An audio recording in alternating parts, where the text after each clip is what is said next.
Salam tout le monde, salam, c'est Yacine, j'espère que vous allez bien. Alors, dans cette vidéo, on va réfléchir à la guidance, sur la guidance. Vous savez, dans le Coran, c'est Allah qui guide. Je pense que, normalement, ce que je viens de dire là, ça fait l'unanimité. Il n'y a pas de discussion là-dessus. Dans le Coran, c'est Allah qui guide. C'est que lui qui guide. Personne ne peut guider les uns ou les autres. Personne. Personne. D'ailleurs, il y a un passage dans le Coran où le prophète, il est un peu triste et tout parce qu'il n'arrive pas à guider les gens de son entourage. Et Dieu lui dit, non, mais tu n'as pas à être dans cet état-là. C'est moi qui guide, c'est pas toi. Alors, quand on sait ça, normalement, normalement, on a compris une chose, c'est qu'on doit se conformer uniquement à ce que Dieu a demandé en fait, et à rien d'autre. À rien d'autre.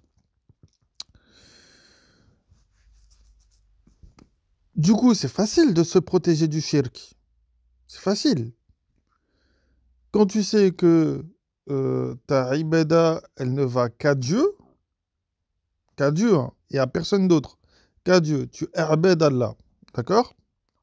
La ibada, c'est le fait de se conformer.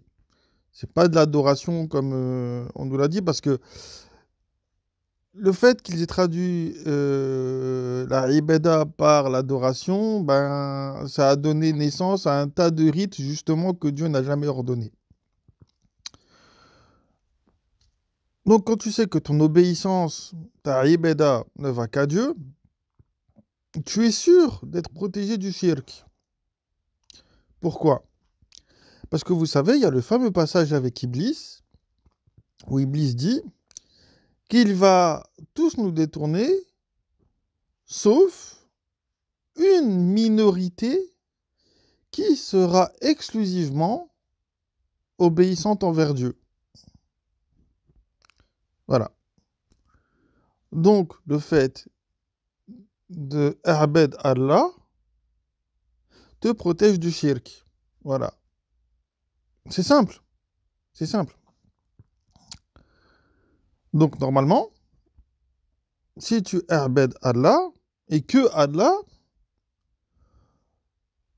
tu ne restes uniquement que sur la révélation.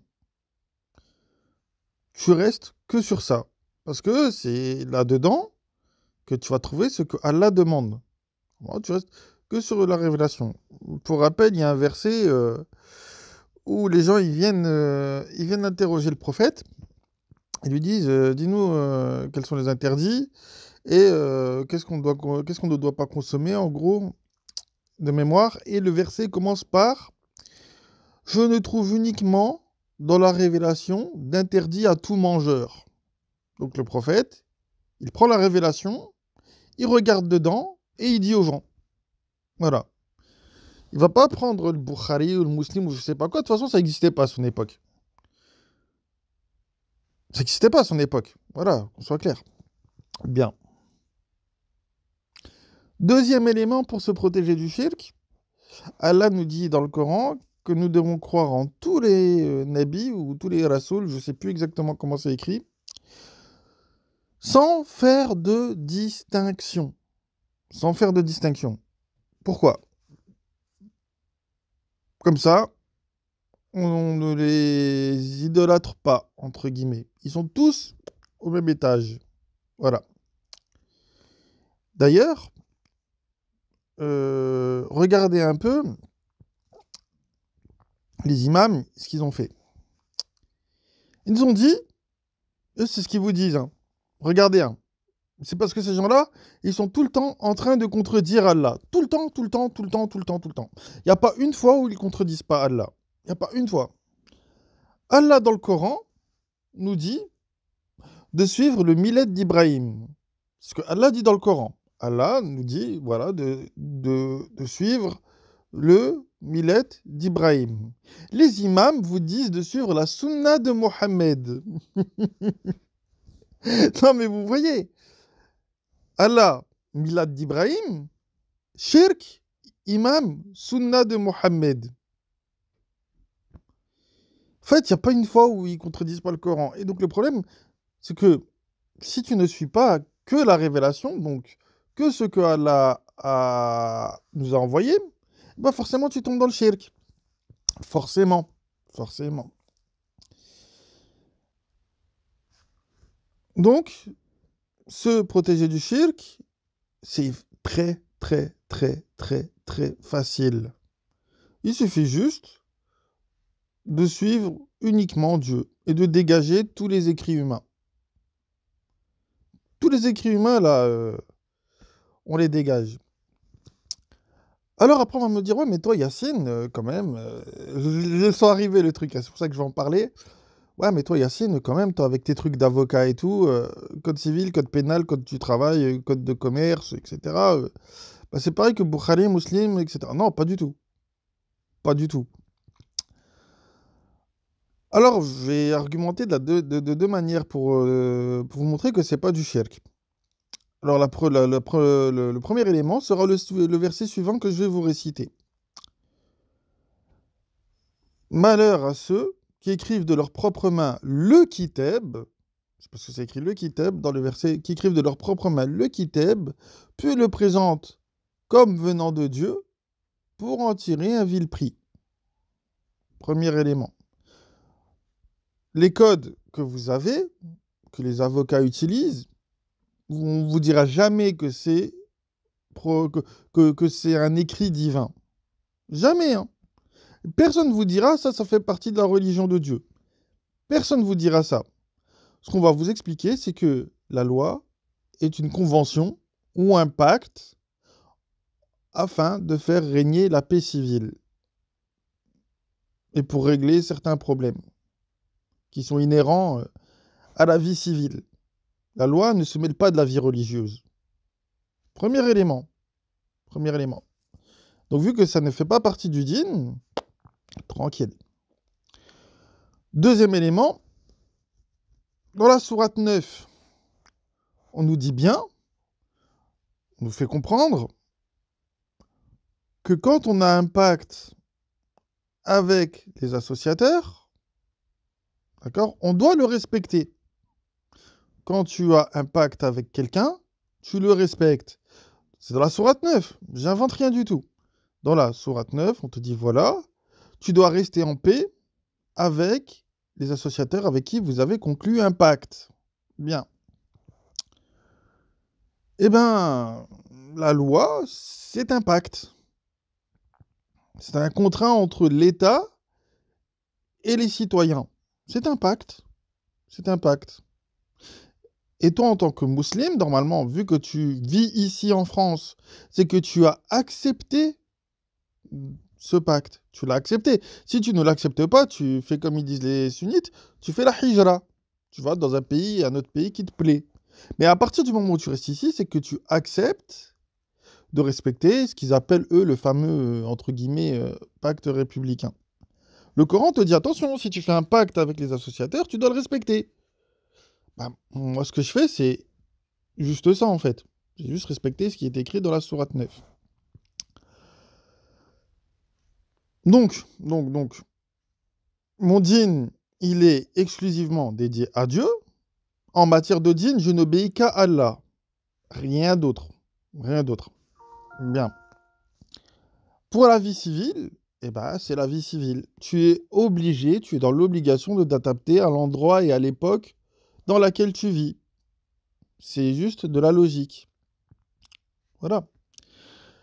Donc voilà, donc le fait de se protéger du shirk, c'est effectivement très très simple. Effectivement très très simple. Maintenant, on va réfléchir à un truc. Pourquoi Dieu il interdit le shirk? C'est vrai. Tout le monde parle de shirk. Tout le monde dit ouais, le shirk c'est pas bien, c'est pas bien, c'est pas bien. Mais pourquoi Dieu interdit-il le shirk?